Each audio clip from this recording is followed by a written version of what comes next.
سیرت نبوی صلی اللہ علیہ وآلہ وسلم۔ حضرت اسماعیل علیہ السلام کی قربانی اور خانہ کعبہ کی تعمیر۔ زمزم دراصل مکے کی بے آب و گیا وادی میں زندگی کی نوید تھا۔ پہلے قبیلہ جرہم جو پانی کی تلاش میں عرب کے صحراؤں میں پھر رہا تھا، زمزم کے چشمے کے پاس قیام پذیر ہوا، اور پھر کچھ عرصے بعد ایک اور قبیلہ بنی قطورہ بھی حضرت ہاجرہ رضی اللہ تعالیٰ عنہا کی اجازت سے وہاں آباد ہو گیا، اور یوں مکہ، جس کا قدیم اور اصل نام بکہ تھا، ایک باقاعدہ آبادی کا روپ اختیار کر گیا۔ اگلے 15-20 سال میں چند اہم واقعات ظہور پذیر ہوئے۔ ان میں سے ایک تو حضرت ابراہیم علیہ السلام کا وہ خواب ہے جس میں انہیں حضرت اسماعیل علیہ السلام کی قربانی کا حکم ہوا۔ یقیناً یہ حضرت ابراہیم علیہ السلام اور حضرت اسماعیل علیہ السلام کی اللہ کی طرف سے ایک عظیم آزمائش تھی۔ حضرت ابراہیم علیہ السلام اللہ کا حکم پا کر مکہ تشریف لائے اور اپنے بیٹے حضرت اسماعیل علیہ السلام سے اپنے خواب کا ذکر کیا۔ سعادت مند اور فرما بردار بیٹے نے، جو کہ اس وقت لڑکپن کی عمر میں تھے، یہ کہہ کر اپنی رضامندی ظاہر کر دی کہ اگر یہ اللہ کا حکم ہے تو پھر مجھے قبول ہے، آپ حکم ربی کو پورا کریں۔ اور پھر عین اس وقت جب کہ حضرت ابراہیم علیہ السلام حضرت اسماعیل علیہ السلام کی گردن پر چھری چلانے والے تھے، اللہ نے ان کو آزمائش میں کامیاب پا کر حضرت جبرائیل علیہ السلام کو ایک مینڈھے سمیت زمین پر بھیجا، اور پھر حضرت اسماعیل علیہ السلام کی جگہ اس بھیجے جانے والے مینڈھے کی قربانی کی گئی۔ اللہ کو حضرت ابراہیم علیہ السلام اور حضرت اسماعیل علیہ السلام کا یہ فعل اتنا پسند آیا کہ پھر تا قیامت اس قربانی کی یاد میں حج پر قربانی فرض کر دی، اور تب سے ہر سال یہ سنت ابراہیمی جاری ہے، اور عید الاضحیٰ کے دن لاکھوں مسلمان اللہ کی راہ میں جانور قربان کر کے اس عظیم قربانی کی یاد کو تازہ کرتے ہیں۔ حضرت اسماعیل علیہ السلام مکہ میں ہی فوت ہوئے، اور ایک روایت کے مطابق وہ اور ان کی والدہ حضرت ہاجرہ بیت اللہ کے ساتھ حجر یعنی حتیم میں مدفون ہیں، واللہ اعلم۔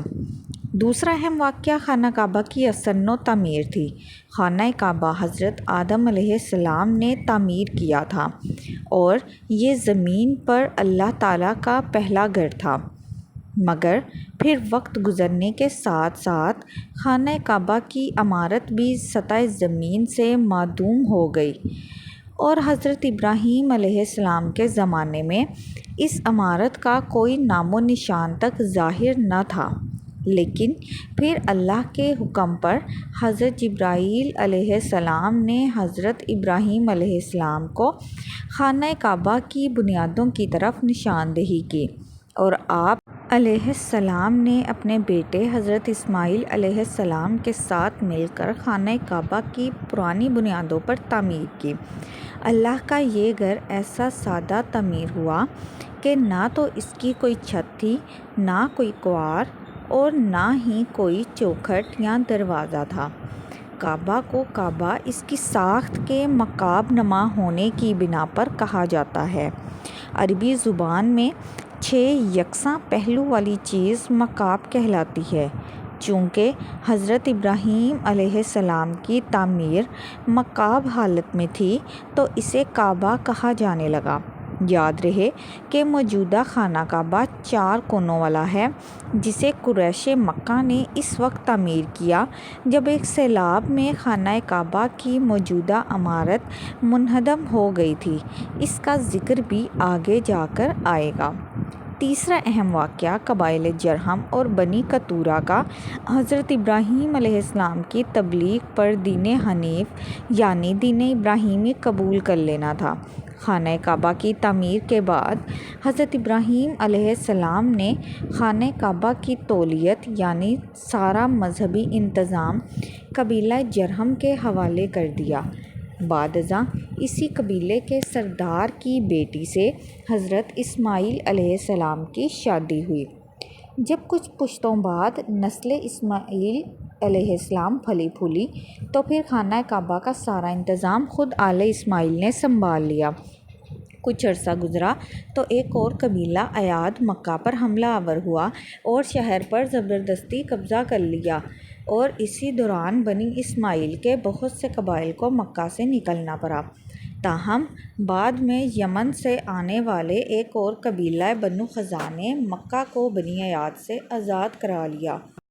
حضرت اسماعیل علیہ السلام کی نسل سے قصہ بن کلاب وہ نامور بزرگ گزرے ہیں جن کی شادی بنو خزاع کے رئیس کی بیٹی سے ہوئی تھی، جنہوں نے خانہ کعبہ کی تولیت واپس لینے کے لیے جدوجہد شروع کی اور بالآخر بنو خزاع کی بہت مخالفت کے باوجود اس مقصد میں کامیاب ہوئے۔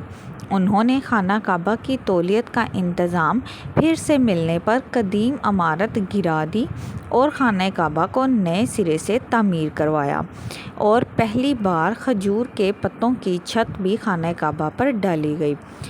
درحقیقت قصہ بن کلاب ہی وہ بزرگ تھے جنہوں نے مکہ کو ایک خانہ بدوش شہر سے بدل کر ایک منظم ریاست کی شکل دی۔ انہیں بجا طور پر مکہ کا مطلق العنان بادشاہ کہا جا سکتا ہے، جن کا ہر لفظ قانون کی حیثیت رکھتا تھا۔ تاہم انہوں نے دیگر قبائل کے سرکردہ افراد کو اپنی مشاورت میں شامل رکھا، جبکہ مکہ کا انتظام و انتصرام چلانے کے لیے مختلف انتظامی امور کو 6 شعبوں میں تقسیم کیا اور اپنی اولاد میں ان عہدوں کی تقسیم کی۔ یہ نظام بڑی کامیابی سے اگلے 150 سال سے زائد عرصہ تک چلا، اور پھر بعثت نبوی صلی اللہ علیہ وسلم کے بعد جب مکہ فتح ہوا تو اسے اسلامی اصولوں اور بنیادوں پر تبدیل کر دیا گیا۔